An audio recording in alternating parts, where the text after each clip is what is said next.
ஞானானந்தமயம் தேவம் நிர்மலஸ்படிகாகிருதிம் ஆதாரம் சர்வ வித்யாநாமயக்ரீவம் உபாஸ்மகே. அக்ஷரா அண்ணாமலை யூடியூப் சேனல் நேயர்களுக்கு அஸ்ட்ரோ KS ஐயங்காரின் பணிவான நமஸ்காரங்கள். குரு வக்ர நிவர்த்தி 17/3/2026 26/5/2026 வரலும் உண்டான காலகட்டம். இவ்வளோ நாளாக வக்கரகதியில் இருந்திருக்கார். கிட்டத்தட்ட ஒரு 3 மாதம், அதாவது ஜனவரியிலேருந்து பார்த்தேனால் 3ஆம் மாதம் இப்போ வரலும் வக்கரகதியில் இருந்திருக்கார். வக்கரகதின்னா என்ன அப்படின்னும்பொழுது, எந்த ஒரு கிரகமும் வக்கரத்தில் இருக்கும்பொழுது அதனுடைய வீரியம் கம்மியாக இருக்கும். அதனால் அது செயல்படக்கூடிய காரகத்துவமும் எந்த பாவகத்தில் இருக்கோ அந்த பாவகமும் காரகத்துவத்தை செய்ய முடியாத காலகட்டமாக அமையும். அதனால் என்ன அப்படின்னா, உங்களுக்கு குருவினால் ஏற்படக்கூடிய நன்மைகள் தடைபடக்கூடிய காலகட்டமாக இருக்கும். இப்போ பார்த்தீங்கன்னா குரு இப்போ வக்கர நிவர்த்தியம் அடைகிறார் 17/3/2026 இவ்வளவு நாளாக இருந்த தடைகள் எல்லாம் நிச்சயமாக விலகி எல்லா விதமான ஏற்றங்களும் அந்தந்த ராசிக்காரர்களுக்கு ஏற்றாற்போல் கொடுக்கக்கூடிய வாய்ப்புகள் உண்டு. சரி, இப்போ குருவினுடைய காரகத்துவம் அப்படின்னு பார்க்கும்பொழுது, குரு அப்படின்னு சொன்னாலே தனகாரகன்னு சொல்லுவாங்க, புத்திர காரகன்னு சொல்லுவாங்க. அதாவது இந்த ரெண்டுத்திற்கும் அவர் தான் அத்தாரிட்டி, அதாவது எஜமானர்னு சொல்லக்கூடியவர். பணம் வரணுமா, குரு தான் அதற்கு இதுவே, அதாவது அத்தாரிட்டியே, அவர் மூலியமாக தான் பணமே வரும். குரு டிசிப்ளின், அதாவது சட்டத்திட்டங்கள், அதாவது உங்களோட நேர்மை வழிபடுத்துதல், நியாயமாக இருத்தல், இது எல்லாத்துக்குமே குரு தான் காரகத்துவம். காரகத்துவம்ல குருன்னு சொன்னாலே அந்த பார்த்த வீடு எல்லாமே, அவர் பார்த்த இடங்கள் எல்லாம் சுபம் அப்படின்னு சொல்லக்கூடியது ஜோதிட சாஸ்திரம். குரு பார்த்தால் கோடி நன்மை அப்படி சொல்லக்கூடியது. அதனால் குருவின் பார்வை அப்படின்றது மிகவும் விசேஷம். எந்த ஒரு தீய கிரகத்தின் மீது குரு பார்த்தாலும் அது மிகப்பெரிய ஏற்றத்தை கொடுக்கும். அதாவது குருவின் பார்வை அப்போ என்னென்ன அப்படின்னா, பொதுவாகவே எல்லா கிரகங்களுக்கும் 7ஆம் இடம்னு சொல்லக்கூடிய 180 டிகிரி பாகையில் பார்வைகள் இருக்கும். இதை தவிர குருவினுடைய பார்வை அப்படின்னு பார்க்கும்பொழுது 5ஆம் இடமும் 9ஆம் இடமும் பார்வை பலம் அதிகமாக இருக்கும். இதில் பார்த்திங்கன்னா 9ஆம் இடம் மிகுந்த பலத்தோடு இருக்கும், 7ஆம் இடம் அதற்கு சற்று கம்மியாக இருக்கும், 5ஆம் இடம் சற்று கம்மியாக இருக்கும். ஸோ அதனால் இந்த 3 இடங்களும் பார்த்தோன்னா அதீத சுபத்துவம் பெறும். குரு தான் இருக்கும் வீட்டை விட தான் பார்த்த இடத்தை மிகுந்த ஆளுமையுடன் நல்ல ஒரு வெற்றிகரமாக சுபத்துவத்தை கொடுக்கக்கூடிய காலகட்டமாக இந்த காலகட்டம் அமையும். குரு பார்த்தாலே கோடி நன்மை. அந்த 3 இடங்களும் சுபம் பெறும், வளரும். அந்த இடங்கள் எல்லாமே வளரக்கூடிய வாய்ப்பு உண்டு. அதாவது அவர் இருக்கக்கூடிய இடம் அப்படின்னு சொல்லக்கூடியது முதல்ல எந்த ராசியில் இருக்கிறோ அந்த ராசி வளம் பெறும். அந்த ராசியில் பார்த்தேன்னா, ஒருவேளை இப்போ புதனுடைய ராசியான மிதுனத்தில் குரு வக்ர நிவர்த்தி அடைகிறார்.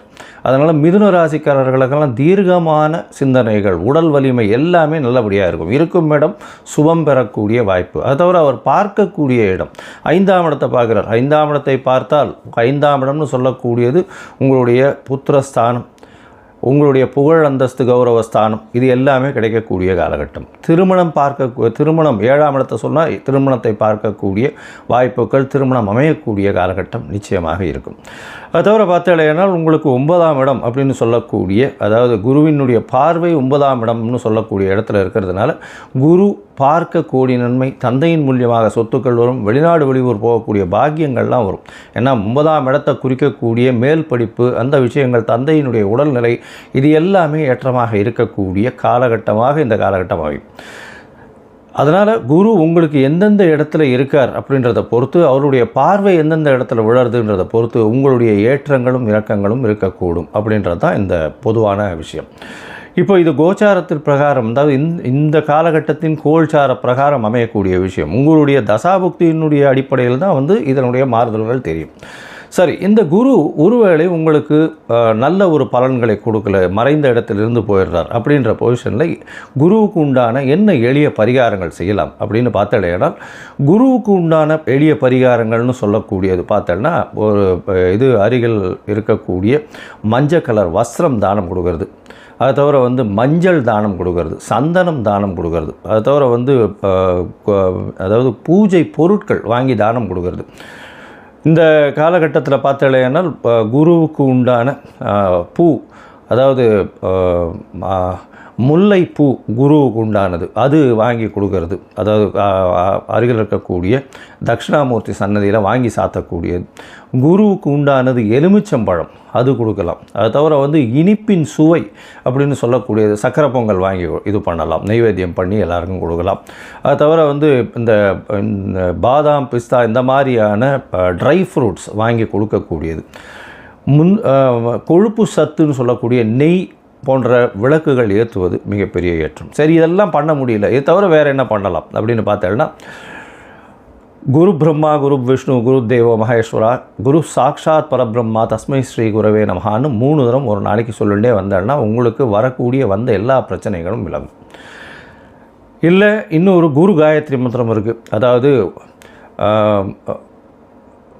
குரு பிரம்மாய வித்மஹே, அதாவது குருவினுடைய காயத்ரி மந்திரம் அப்படின்னு சொல்லக்கூடியது ரிணிஹஸ்தாய தீமகி தன்னோ குரு பிரச்சோதயாத்து அப்படின்னு, குரு பிரம்மாய வித்மகி ரிணிஹஸ்தாய தீமகி தன்னோ குரு பிரச்சோதயாத்து, இல்லைன்னா ரிஷபத்வஜாய வித்மகே ரிணிஹஸ்தாய தீமகி தன்னோ குரு பிரச்சோதயாத் அப்படின்னு சொல்லக்கூடிய குரு காயத்ரி மந்திரத்தை ஒரு நாளைக்கு 3 தரம் சொல்லிட்டு வர்றது நல்ல ஒரு ஏற்றத்தை நிச்சயமாக கொடுக்கும்.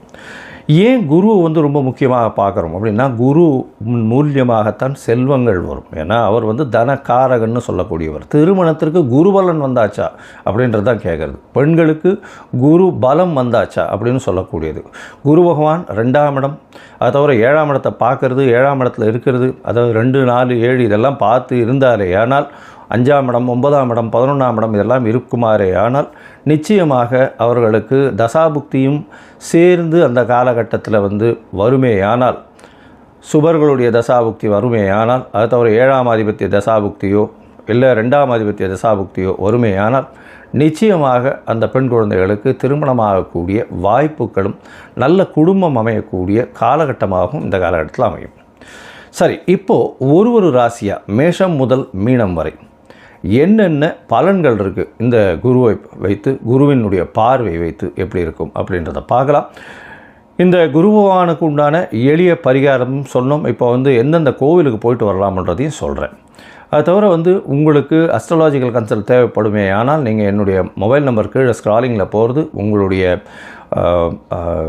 நீங்கள் எனக்கு ஃபோன் பண்ணுங்க, உங்களுடைய பெயர், உங்களுடைய date time place of birth, உங்களுடைய தாய் தந்தையார் பெயர், இது வரலும் நீங்கள் அனுப்பிச்சிங்களே ஆனால் உங்களுடைய இது சார்ட்டு போட்டுட்டு, அதாவது ஆஸ்ட்ராலஜிக்கல் சார்ட்டை போட்டுட்டு, ஹாரோஸ்கோப்பை போட்டுட்டு, ஜாதகத்தை போட்டுட்டு அதில் சந்தி இருக்கான்னு பார்த்து அதற்கு பிறகு உங்களோட பேசுகிறேன். அப்போ வந்து உங்களுடைய சந்தேகங்களை கேளுங்க, உங்களோட பேசுகிறேன்.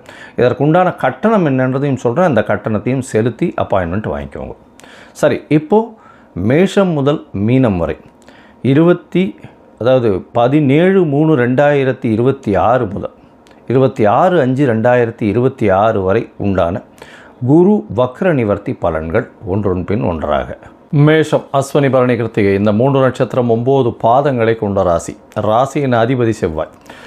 சரி, இந்த குரு வக்ர நிவர்த்தி அதாவது 17/3/2026 26/5/2026 வரலும் உண்டான காலகட்டத்தில் குரு உங்களுடைய ராசிக்கு 3ஆம் இடத்துல இருக்கார். 3ஆம் இடத்தில் இருக்கும் பொழுது முயற்சிகளில் சிறு சிறு தடைகள் வந்தாலும் வெற்றிகள் உண்டாகும்.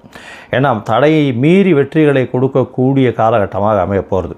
3ஆம் இடம்னு பார்த்தேனால் உங்களுடைய முயற்சி ஸ்தானம், உங்களுடைய இளைய சகோதர ஸ்தானத்தில் சுபகிரகமான குருவே இருக்கிறது பெரிய விசேஷத்தை கொடுக்கும்.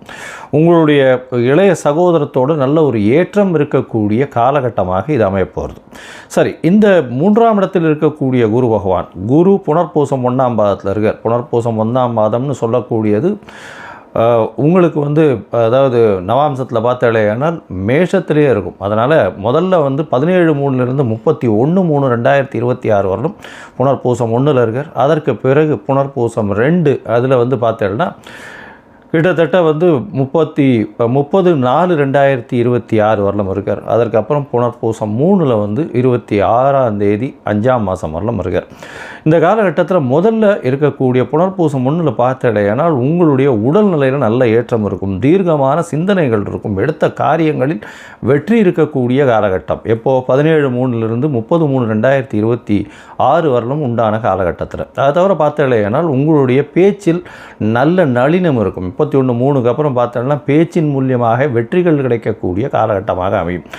அது தவிர பார்க்கும்பொழுது உங்களுடைய குடும்பத்தில் நல்ல சுபமான நிகழ்ச்சிகள் நடக்கக்கூடிய வாய்ப்பு, குடும்பத்தில் நல்ல ஒரு ஏற்றம் இருக்கக்கூடிய காலகட்டம், பண வரவு நல்லபடியாக இருக்கும்.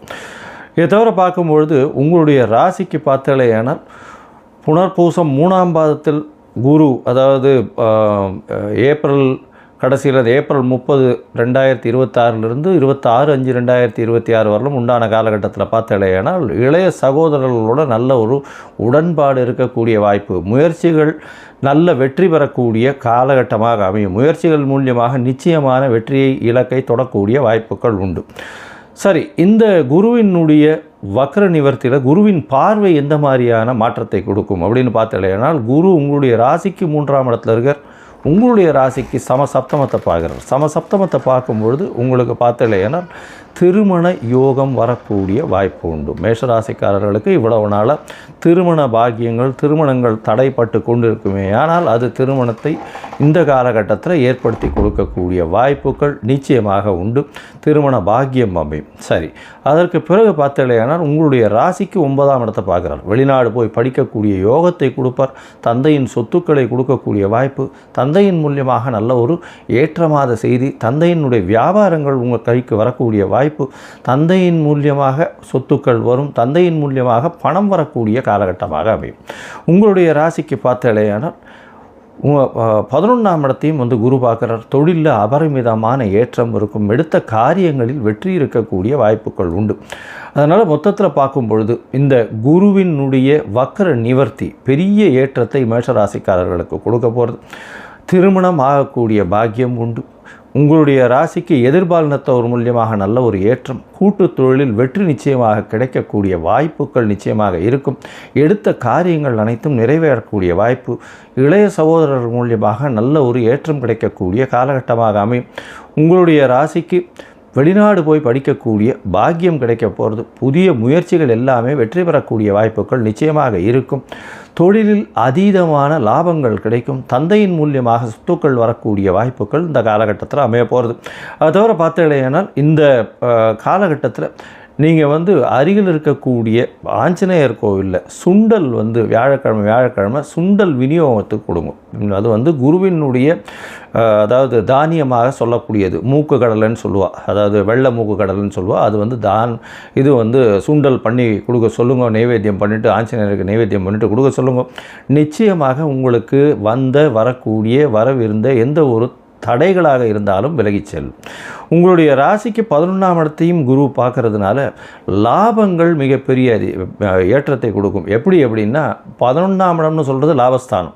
குரு என்பவர் தனக்காரகன். தனக்காரகனே லாபஸ்தானத்தை பார்க்கறதுனால கேட்கவே வேண்டாம். எந்த ஒரு தொழிலாக இருந்தாலும் எடுத்த தொழிலில் அத்தனையிலும் வெற்றி, எடுத்த காரியங்களில் நிச்சயமாக வெற்றி அடையும்.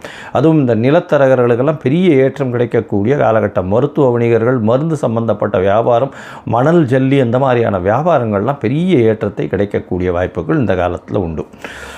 இந்த காலகட்டத்தில் நீங்கள் அருகில் இருக்கக்கூடிய குரு பகவானுக்கு உண்டான திருத்தலம் அப்படின்னு சொல்லக்கூடிய இடம் அப்படின்றது தக்கோலம்னு ஒன்று இருக்குது பக்கத்தில். அந்த தக்கோலம் போயிட்டு வாங்க. குரு பகவானுக்கு உண்டான கோவில் இருக்குது. அந்த இடத்துல உங்களுக்கு வரக்கூடிய எல்லா பிரச்சனைகளும் போயிட்டு வர்றதன் மூலியமாக நிச்சயமாக தவிடுபடியாக போகும். வாரம் அதாவது இந்த வியாழக்கிழமை அன்னைக்கு குரு பகவானை போய், அதாவது இந்த நவகிரகத்தில் இருக்கிற குரு பகவானை சேவிச்சுட்டு வர்றதும் தட்சிணாமூர்த்தியை வணங்கி வருவதும் நிச்சயமாக ஒரு பெரிய ஏற்றத்தையும் மாற்றத்தையும் உங்கள் வாழ்வில் நிச்சயமாக வரக்கூடும். லோகா சமஸ்தா சுகினோ பவந்து. நன்றி, நமஸ்காரம்.